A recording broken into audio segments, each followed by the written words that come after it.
बिस्मिल्लाहिर्रहमानिर्रहीम। अस्सलाम वालेकुम। क्या हाल है आप सभी के। आज की इस वीडियो में हम बहुत ही मज़ेदार किस्म के स्वीट डिश बनाने जा रहे हैं और स्वीट डिश क्या है वो है टी टाइम कोकोनट केक। तो टी टाइम कोकोनट केक बनाने के लिए यहाँ पर मैंने कुछ डबल रोटी के स्लाइस लिए हैं। साथ ही मैंने हाफ़ कप मैंने लिया है नारियल का बुरादा या आप कह दें नारियल का पाउडर, और साथ ही मैंने हाफ़ कप मैंने लिए है शुगर यानी चीनी, और 1 गिलास मैंने लिया है पानी। तो चलिए अपनी रेसिपी को स्टार्ट करते हैं। तो यहाँ पर सबसे पहले हम क्या करेंगे कि हम डबल रोटी के स्लाइस लेंगे और इस तरीके से छुरी की मदद से उसको 4 पीसों में कट करेंगे। हमने इसके साइड नहीं हटाने, सिर्फ इस तरीके से हमने कट करना है। ये देखिए,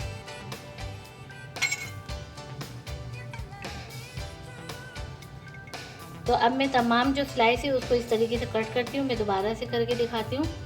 सेंटर में से हमने इस तरह कट मारा और फिर यहाँ सेंटर से कट मार दिया। तो ये इस तरीके से एक एक स्लाइस के 4-4 पीस हमने बनाने हैं। तो तमाम स्लाइस के मैं 4 पीस बनाती हूँ, मैं कट करके आपको दिखाती हूँ। तो ये मैंने तमाम स्लाइस की इस तरीके से कटिंग कर ली है और ये बहुत ही इजी और सिंपल सी हमारी रेसिपी है, लेकिन है खाने में बहुत ही टेस्टी। तो चलिए अब अपने आगे का प्रोसीजर स्टार्ट करते हैं। यहाँ पर मैंने फ्लेम ऑन कर दिया है और उस पर मैंने रख दी है कढ़ाई, और कढ़ाई में मैं ऐड कर दूँगी जो 1 गिलास वाटर मैंने लिया था यानी पानी, वो मैं इसमें ऐड कर दूँगी। और साथ ही इसमें मैं डाल दूँगी शुगर यानी चीनी। अब इसको जो है मैं नॉर्मल फ्लेम पे इसकी चाशनी बनने के लिए, यानी कि चीनी जब तक हमारी पिघलती नहीं है तो मैं थोड़ा सा हाई रखूँगी, और जैसे ही चीनी हमारी पिघल जाती है तो मैं बिल्कुल मीडियम टू लो फ्लेम पे इसकी चाशनी बनाऊँगी। तो यहाँ पर चीनी हमारी जो है वो आहिस्ता आहिस्ता जो है पानी में पिघल रही है और ये चाशनी हमारी यहाँ इस चूल्हे पे बनती रहेगी। तो यहाँ पर दूसरी साइड पे हम करते हैं अपने जो ब्रेड के स्लाइस है उसको फ्राई करने की तैयारी करते हैं। यहाँ पर मैंने फ्लेम ऑन कर दिया है और फ्लेम ऑन करने के बाद जो है मैंने ऑयल रख दिया है। ऑयल जैसे ही गर्म होता है तो मैं फिर आगे की रेसिपी स्टार्ट करती हूँ। यहाँ पर ऑयल जो है वो हमारा गर्म हो चुका है। तो अब मैं क्या करूँगी कि जो मैंने ब्रेड के स्लाइस के जो पीस कट किए थे वो मैं इस तरीके से इसमें डाल दूँगी और इन तमाम पीसेस को मैंने फ्राई करना है। फ्राई मैंने सुनहरा आने तक इसको करना है कि इनका कलर जो है वो सुनहरा सा हो जाए। इस तरीके से मैं डिप करूँगी ताकि अच्छे से फ्राई हो जाए। और साथ में मैं इसको उलटती पलटती रहूँगी। ये बहुत ही सिंपल और इजी सी रेसिपी है, लेकिन खाने में बहुत ही मज़ेदार है।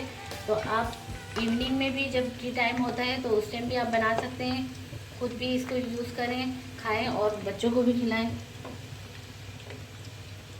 और इसी तरीके से जब हम सुबह में 10 बजे का जो हमारे टी टाइम होता है, बाज़ लोग पीते हैं 10 बजे भी चाय, तो ये सिंपल सी रेसिपी है और बहुत ही आसान भी है। तो आप इस तरीके से ये बना लें, मज़े का मज़ा है और जो है आसानी के साथ ये बन जाने वाली रेसिपी है। और आप एक मरतबा बनाएंगे तो आपको लाजमी ये पसंद आएगी। उम्मीद है आप इसको दोबारा भी ट्राई करेंगे, क्योंकि ये बहुत ही सिंपल सी है लेकिन है बहुत अच्छी। तो इसका कलर आने तक के लिए मैं इसको हिलाती जुलाती रहूँगी ताकि जो है इसका सुनहरा सा कलर आए, और बिल्कुल हमें डार्क कलर नहीं चाहिए। तो ये देखिए हमारे तमाम जो पीसेस जो है वो फ्राई हो चुके हैं और कलर भी बहुत खूबसूरत सा आ चुका है, सुनहरा सुनहरा कलर। हमने इससे ज़्यादा जो है डार्क कलर नहीं करना। तो अब मैं इसको निकाल लेती हूँ।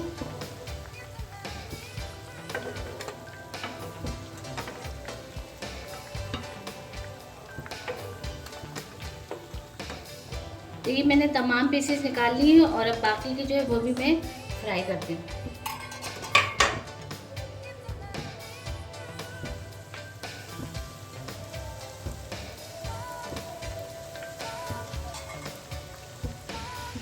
तो ये हमारे जो बाकी के पीसेस हैं वो भी फ्राई हो चुके हैं, इसको भी मैं निकाल देती हूँ मैं।